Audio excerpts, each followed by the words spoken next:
Are you planning to renovate your kitchen and looking for decoration tips, practical tips for actually carrying out the renovation? Pay attention because you're watching the right video. Grab a pen and paper because I'm going to tell you right now in this video 15 items, 15 tips and ideas that you can implement in your kitchen renovation to have a functional, beautiful, up-to-date and modern kitchen. Hey guys, how are you all doing? Everything good? I'm Ed Parquitedo, and in this video, this content is here to make sure you don't make mistakes with your kitchen decor and don't do any kind of work or installation that you'll regret later, alright? That's really important too. Some of these you're going to completely agree with me on. So write them down, grab a pen and paper, and replay the video because I'm sure it's going to help you. If you're renovating your kitchen, if you're building, or if you just want to give your kitchen a boost, these 15 simple ideas I'm going to share with you right now are really going to help you a lot. First tip, guys, have a backsplash made of the same material as your countertop. Imagine you have your countertop with a white granite countertop, like stellar white or white quartz and so on. Instead of having a small backsplash and a different wall covering, you extend the same backsplash made of the same material as your sink countertop. So look how interesting this is. And actually, if you do the math, it's even affordable. It's actually a good value for money. Why did we use the full backsplash on that countertop of ours? Imagine that you're going to have on your sink countertop stellar white granite or stellar white quartz, something like that. Okay, we're not going to talk about the material itself here, but let's talk about the style, the design you're going to have for your backsplash. Then you install your countertop, your beautiful stone, looking great. And then, instead of just having that little 10 or 12 centimeter backsplash, you take the backsplash all the way up using the same material as the stone. So you'll have your stone and you'll extend the backsplash up there. It looks better aesthetically. You won't have that raised detail, that little step from the backsplash. Okay? Aesthetically, it's nicer. It gives your kitchen countertop a more impressive look. Another thing that's also worth crunching the numbers on and seeing if it's really going to look good or not depends on the material. Some countertop materials are costly per square meter, so adding a backsplash can be worthwhile. Now, if you're going to use an average price, okay, a base price here for more common materials like granite, for example, or quartz. When it comes to buying porcelain tiles, the mortar, the grout, and the labor for the porcelain tile installer, and then you bring that into the stone fabricator's estimate, you'll see that it ends up being about the same. Let's put it that way. The same budget you would spend to put that piece there, that wall by your sink in porcelain tile, is the same amount you would invest to have, instead of a small backsplash, a full backsplash on your countertop on your sink.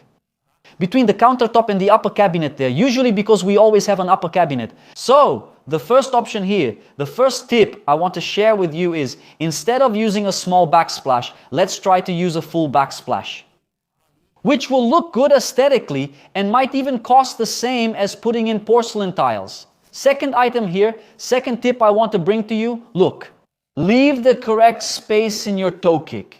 Imagine that when you're washing dishes or preparing some food, the tip of your foot keeps hitting that toe kick. So that can't happen. You need to leave enough space for everyday use. This is a practical tip.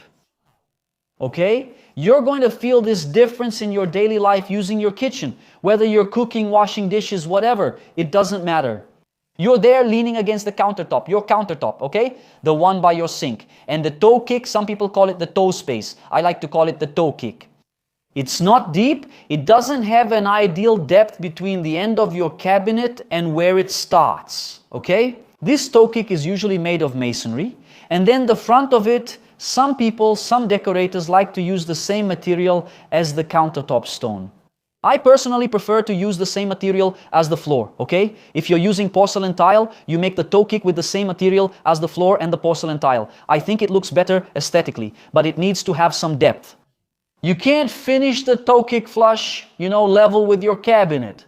Because when you stand there to wash your dishes or prepare some food, the tip of your shoe, your foot, will keep hitting it. That will bother you and can even cause back pain. So, this is a tip, even ergonomically speaking, for the health of your back. So, you need to leave a certain depth in your toe kick. Like, what would be the ideal measurement for that? What I use in my projects is 10 centimeters of depth. The cabinet ends here. Then I set the toe kick back 10 centimeters, no problem. Even if your foot is about size 48 or 50, you still won't hit the front edge of your toe kick. So this is a practical tip. When you're working on the project, when you're making the toe kick under your counter, pay attention to this because it will work really well for your daily routine in your kitchen. Recessed handle carved into the door itself, into your own cabinetry, whether it's on your cabinet doors, your drawer, or your upper cabinet, right? Using a recessed handle. Have you seen that recessed handle? Kind of at a 45-degree angle. Kind of like this in the door itself. When you go to pull, we don't have the handle, for example, in aluminum solid running all the way across the door, which aesthetically I don't like. It's not like I'm gonna tell you to rip it out to remove it. No, if you have it, there's no problem, okay? Now, in a new project where you hired me to work on your project, I would recommend you use an integrated groove handle built into the door and drawer fronts themselves, okay? That, aesthetically, for cabinetry, imagine you chose beautiful cabinetry, a nice cool color, and then you go and cover it with handles. Then, whether you like it or not, it will break up the look of your cabinetry. So, the recessed handle directly on the door or drawer is a tip I want to share with you. Very functional and also aesthetically pleasing. There are also other models of recessed handles. Sometimes you can set back the cabinet, the overhead cabinet in your kitchen, and let the door stick out a little bit. Then you pull it there. It's another style of handle as well, but this recessed handle is really cool. If you do the math, you might end up spending about the same as you would on a handle style you like. So that's another tip I want to share with you here. Use the recessed handle built into the cabinetry itself, right in the drawer front, instead of especially putting a full-length handle across it. LED in the cabinet, this one is really cheap, okay guys? It won't add to the cost of your cabinetry, even if your cabinetry is already finished. And if you want to put this LED under your upper cabinet, it looks really cool and it's another lighting option. If you're renovating and hired a cabinetry shop to make your custom kitchen cabinets, don't forget to tell the people doing the cabinetry for you that you want a little LED right under your overhead cabinet to light up exactly that wall by your sink countertop. Imagine that our first item here was the full backsplash. We have the countertop material and it goes up there. There's no backsplash. And then you have a LED in that cabinet above, which will bathe your cabinet in light. It looks really beautiful, okay? A little LED there won't cost you anything at all to include in the project. If you talk to the cabinetry shop, they might even throw it in for free, okay? If you do the whole project with them at the cabinetry shop, it's really cool. It looks really beautiful. It's another lighting option for you if you really like spending time in the kitchen, making different kinds of food, if you enjoy cooking. This is a type of lighting that you will use a lot in your daily life. So think carefully about adding this LED light. Like I already have my cabinet here. How do I add this LED light here? I'll leave a link in the description for this LED strip and you can plug it directly into the outlet, okay? It doesn't need a power supply, you just plug it straight into the outlet. If you happen to have an outlet nearby, even inside the cabinet, that's hidden back there, just run the LED strip. It's attached with double-sided tape, just stick it on and plug it in directly. You have this option to have lighting on this wall, on that one, or under your cabinet, lighting up your countertop. A wet area that's a bit larger than usual. This makes everyday use much easier. Using the countertop, washing dishes, rinsing food, and even putting the dish rack there. It's really useful. Obviously, this tip I'm giving you here about having a wet area on your sink countertop is for those who have a large sink, a large countertop. If you have limited space on your sink, you'll have to work with the wet area within the limits of the sink basin, maybe just a little bigger, and that's it, right? Now, if you have the option and a large countertop, why not increase the size of the wet area? You already know what the wet area is, but I'll just repeat it here and show you. The wet area is that slightly lower area around our sink, so that when I'm washing dishes, washing food, or doing anything on my countertop, on my sink, the water from that area doesn't spread. For example, it won't reach my cooktop or get any container or anything that's in the dry area wet. So, having a slightly larger wet area, okay? And maybe even on the right side, if you're left-handed and so on, to put the dish rack for those of you who don't have a dish rack built into the countertop. If your sink doesn't have a built-in dish rack, you probably have the traditional one like I do at home. It's really nice to have a slightly larger wet area on your sink countertop. Again, I repeat, this is for those of you who have a large countertop. If you have a small countertop, very little counter space by your sink, there's no way to do this. But if you have the option, if you're going to renovate, build, upgrade your kitchen, or change the countertop, think about this. Having a slightly larger wet area on your sink counter. Now I want to talk to you about the layout of your kitchen. You've probably heard that a kitchen work triangle using the cooktop, sink, and refrigerator is very functional in the kitchen, but I want to bring up this point here to explain it to you a little better. You've probably heard some professionals say that the perfect layout or the ideal layout for a kitchen is to have a triangle shape. What is a kitchen work triangle? It's having the cooktop here, the refrigerator here, and your sink on this side here. In other words, cooktop, sink, and refrigerator, they need to be in a triangle. But that's an idea that in our day-to-day projects, especially for those who live in apartments, doesn't work. There's no space, it doesn't fit, it doesn't work out. The layout is tight, the space for our kitchen is limited, so you won't be able to implement this. So what do I say? This would be an interesting idea to use in a large kitchen. Now imagine this, you and I have an apartment where our sink wall will have the cooktop, sink, a little bit of dry counter space and refrigerator. So everything on the same countertop. The ideal would be to have this triangular layout, okay, to make your daily routine easier, how you use your kitchen every day. But if you don't have it, don't worry about what you hear out there. Oh, my kitchen didn't turn out well. Oh, my kitchen isn't nice because it doesn't have a triangle layout. It doesn't have what I saw on the internet and so on. Don't worry about that. Focus on using and making the most of the useful space you have in your kitchen. And set aside this whole kitchen work triangle idea in your kitchen for a bit, okay? Use what you have. Try to improve and perfect the spaces you have there. If the cooktop is here, you have your wet area right after your sink, and the fridge is in the corner and it's working for you, it's good. You can use your kitchen perfectly, okay? There's no problem at all. This idea of using a kitchen work triangle here is only for when we have a lot of space and when we present this idea to the client in the project and the client also agrees. Because if they don't agree, if you hire me and say, oh, I didn't like this triangle idea, why does the sink have to be here, the cooktop on this side and the fridge here? Am I going to keep going around spinning here like a fool, like an idiot? No, okay? So do what works for you. Leaving aside this idea here that often when we're designing a kitchen doesn't work. Only use a wall finish on the sink wall. What's really cool, what I've been using a lot in my projects is using porcelain tile only on the wall where the sink is or maybe the cooktop. Pay attention because this is also a way to save money in your kitchen, alright? In my current projects, I really make a point of recommending that my clients put porcelain tile or a stone or something like that only on the sink wall, all right? Where the sink is and where the cooktop and stove are, for example, on that wall we use a wall finish, whether it's porcelain tile, granite itself, or whatever. Now, covering the whole kitchen with porcelain tile or stone, I don't really like that. I don't enjoy it, okay? The idea is to make the space as clean as possible, as light as possible. Ah, Edipo, you're saying that, but what about using this paint on the other walls, okay? Kitchen, pay attention, think with me here. Look, in the kitchen, we usually have a lot of base cabinets, we have a lot of cupboards, right? So that kind of eliminates the need to have wall finish on those other walls. Another thing, if I just told you that we should only have tiles on the sink wall, why put them on the other walls? That's where the idea of using paint comes in. Oh, but the paint will stain, the paint will get dirty. You can use a water-based epoxy paint, which is very good, easy to clean and very resistant.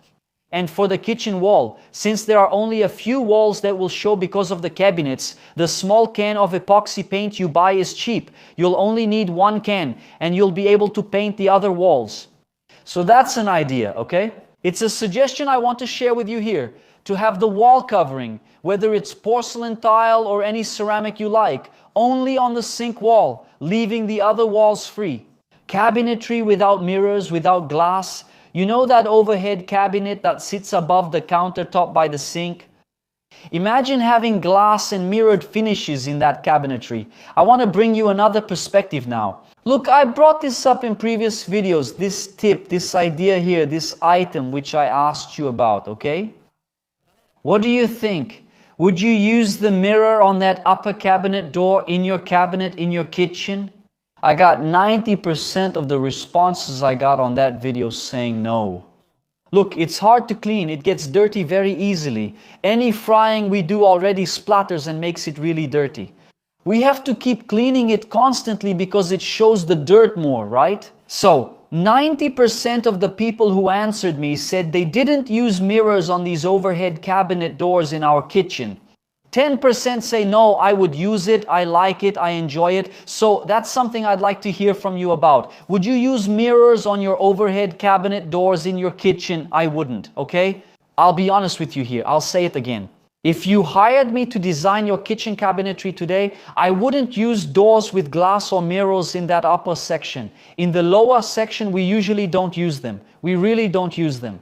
Now in the upper section, I also wouldn't put them precisely because it's not a very functional feature for everyday use, okay? Imagine if I install it and a year later you complain saying it gets dirty easily. You could have just put a regular cabinet door here. So, I'd like to hear your opinion about this item. Would you use mirrors on your cabinet doors in your kitchen or not? Undermount sink. This here, guys, is non-negotiable. For those of you who want to have a countertop, right? For your sink countertop to be functional, it has to be an undermount sink. This was also another question I asked you in previous videos. Which sinks would you use in your kitchen? Undermount? Under the countertop material? Level with the countertop? Or a drop-in sink? The undermount sink got a 95% positive response. People said yes, they would use it. The drop-in sink was pretty much the least popular option, and the flush mount sink was also nice, but it's a bit pricey, right? It depends on the model. The sink that's level with the countertop has to be the most expensive one, okay? Among these three here, undermount, drop-in, and flush mount, all right? But think with me, look, we're just sharing opinions here. I want to know what you think. I'm talking to you here, and you can reply to me in the comments. Imagine in your daily life if you have a drop-in sink. It's going to create that slight bump there, that little raised edge on your countertop. And then, pulling water back into the sink is a hassle, right? It makes cleaning harder, you know? A little bit of dirt can build up around the edge of your sink. With an undermount or flush mount sink, we don't have that problem. So, what we're talking about here, I want you to understand, okay? I'm not saying you should never use an undermount sink. Although, if you hired me to do the project, I wouldn't use it. I would use the flush mount or the undermount. Now, it's not that you can't use it. If you like this model, there's no problem at all. But for everyday use, you'll agree with me. You're going to have a little more work to clean and maintain your countertop. The water filter, that traditional filter we have, should be on the wall and not on top of the counter by your sink. There's a water filter in your kitchen, which is pretty common. Most of us have one. I have one at home, a water filter. Other people sometimes have the filter right on the faucet. A lot of people like it, a lot of people don't. I'd like to know your opinion. Are you one of those who prefers the traditional filter, the one we always have, or a filter on the faucet? I'd like to hear your opinion. But what's the tip I want to share with you here? Having a water filter in your kitchen is normal. But in my opinion and in my projects, I always try to put it on the wall, never on the countertop, okay? Only if there's no other way. Only if there's no option. If you're going to lose a lot of space and your overhead cabinet space is already limited, then, okay, you can leave it on your countertop. But other than that, always on the wall. Keep your countertop free so you can clean and do anything you need on your countertop without worry. The filter on the wall is securely mounted and looks good. There are situations where you can even make a small custom cabinet enclosure to hide that hose and the outlet behind it, okay? I've already done that. There was a project where I did it like that. So, my tip and my idea for you is, if you're going to install the filter, plan it out, okay? If you're renovating your kitchen, then think carefully. Install the filter, the water hookup, and the power outlet to connect it on the wall, never on the countertop. Now, if you already have a kitchen in place, if you bought an apartment or a house and you're not going to renovate it now, there's no way around it. You have to leave it on the countertop, but even so, you can still do it. Put some wall plugs there and mount the filter on the wall to keep your countertop free. It's a really cool and very practical tip for your daily life in the kitchen. A trash can on your kitchen sink countertop, would you use it? Personally, I don't like it and wouldn't recommend it in a new project. Many clients, when we're working on a project, ask me, Edipo, don't forget my little trash can, okay? Should the trash can be in the wet area or the dry area of the countertop? Pay attention to this tip I'm about to give you. As for the little trash can, if you decide you want a trash can on your sink countertop, that's fine. Okay, no problem. In my opinion, it should stay in the dry area, never in the wet area. That's my opinion. If there's no other way, if you have to put it in the wet area, that's fine. But if the design allows it and there's space, always put the little trash can in the dry area. But I'm one of those people who doesn't like having the trash can on the countertop. That's just my personal opinion. If you hired me to do a project, I'd tell you, look, let's not put the trash can here on our countertop, okay? First, we can't have a big trash can on our countertop. It would have to be a tiny one there. Second, I don't think it's very hygienic to have a little trash can on the countertop. I'm not criticizing you if you have one, for God's sake. If you have a little trash can on your sink countertop, I'm not criticizing you. I'm just saying that in a project I design, I wouldn't put one. I prefer two options for the trash can. The traditional floor one, where you step on the pedal and so on, or a built-in trash can inside the cabinet, which is also very common. Now, on top of my countertop, I don't like it, I'm not a fan, but I'd like to hear your opinion. Would you put a small trash can on the counter by your sink on the new countertop you're putting in? Answer me here. Just say yes, I'd use a trash can on my countertop, or no, I agree with you. It has to be that traditional floor or cabinet trash can, 220 volt outlet. You have no idea how much of a difference it makes to have a 220 volt outlet in your kitchen. For us who live here in São Paulo, I live here in São Paulo, here we have both 127 and 220 volts, okay? But there are places here in Brazil where everything runs on 220 volts, and all the appliances run on 220 volts. So in those regions, that's more common in both the Northeast and the South. Now here in the Southeast, it's very common for us to use 127 volts for all the power outlets in our house. When you're doing your kitchen, think about how important it is to have at least one 220 volt outlet on your kitchen counter. Even if all your kitchen appliances are 127 volts, just leave at least one outlet, you know? That outlet, even if it's next to the fridge, tucked away in the corner or something, just make sure you have at least one 220 volt outlet in your kitchen with a general purpose socket, so you have that option. Because at some point, if you need to use a device or some equipment that only works on 220 volts, something powerful or something like that, you'll already have it, okay? So sometimes you might think, oh, I didn't leave any 220 volt outlets here. Then, to make the change or adjustment, it might cause a bit of trouble, maybe even some demolition work. So, are you already renovating your kitchen? Are you already working on the electrical part? Ask the electrician to leave a 220 volt outlet here in case you need it. That's a helpful tip for you too. Matte porcelain tile on the floor, okay? I'm in favor of using porcelain tile, including matte finish, on the floor of our kitchen. I've already received several questions from you guys saying like, vinyl flooring on the floor of my kitchen? Like, do you recommend using polished flooring, porcelain, or any polished ceramic on our kitchen floor? I don't think so, okay? I wouldn't recommend you use vinyl flooring in the kitchen or a polished porcelain tile in your kitchen. I'm one of those people who like to design and recommend porcelain tile flooring to clients, okay? Always porcelain tile, especially in the kitchen.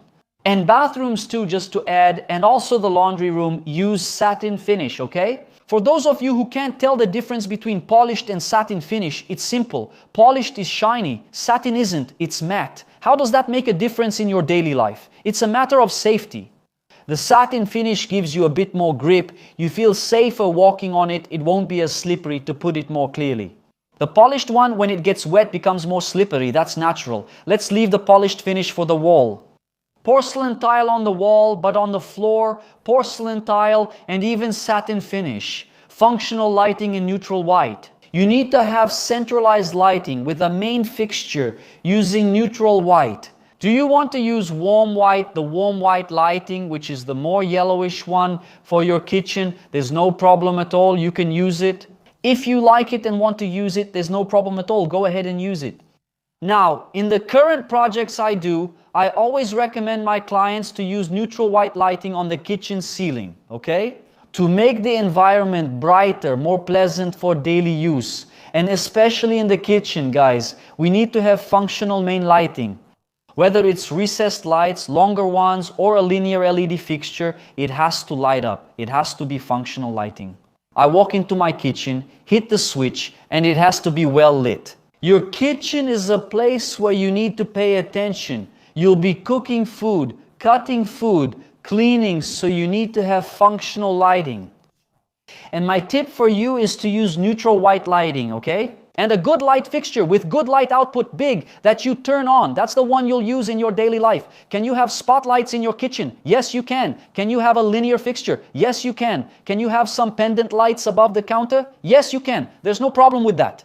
You can have different types of lighting, but the main lighting, that big fixture that will light up everything, that one is essential. And finally, guys, the faucet. I want to talk to you now about two models, okay? I prefer that cleaner faucet, but a lot of people like the commercial style faucet. Before we talk about this last item here, the faucet specifically, some of the items we've seen in this video, I'm leaving the purchase links for them down below in the description. If you, for example, are interested in the built-in sink, I'll leave the link for it here in the description. That LED strip you can put under the cabinet, I'll leave that too. So, the little trash can, for example, the built-in one or the floor one, I'll leave those for you too. And now, the faucet, I want to talk to you about the faucet here. I'm an advocate, and you who follow me here know this, of using a cleaner, more minimalist faucet. Something lighter that even has a filter in it. Obviously, it has a higher price point, it costs more. Other people have already told me here that they like the commercial style faucet. There's no problem at all. In my current project, I would recommend you use the more streamlined minimalist faucet. I'll even leave some links to a few models for you down here in the description, okay? Here in the video description. Now, there's nothing wrong with using a commercial style faucet. If you like it, think it's cool, think it's functional, there's no problem at all. But I prefer using a simpler faucet for one main reason. Actually, there are several, okay? There are some advantages and disadvantages to the commercial style faucet, all right? Among them, the advantage I see in the commercial style faucet is that it has a good reach, it has a little sprayer and all, so it works really well. It's very big. Usually a commercial style faucet is really large. It really overshadows your decor. Depending on the material, if you don't buy a good quality one, it's going to rust easily, right? Because it's a big faucet, if you install it directly on the sink, it's going to need maintenance sooner because it shakes a lot due to its size, right? So, a cleaner, lighter, sleeker, and smoother faucet, I think, will suit the space much better than a commercial style faucet. But if you have one or if you want to install one, there's no problem at all. Alright guys, so here we actually have 15 tips, right? Not just 10. There are actually 15 that you can have in your kitchen to make it functional. Tips that will make your kitchen work well for your daily use, for your routine in your kitchen. Some inexpensive items that you can save money on by buying, and some of them you should already plan for during the construction phase of your kitchen, alright? So, I hope you enjoyed and liked these items here. If you did, and you're not yet subscribed to our channel, go ahead and subscribe, alright? The links to some of the products I mentioned to you are in the video description, and I'll see you in our next video. Take care.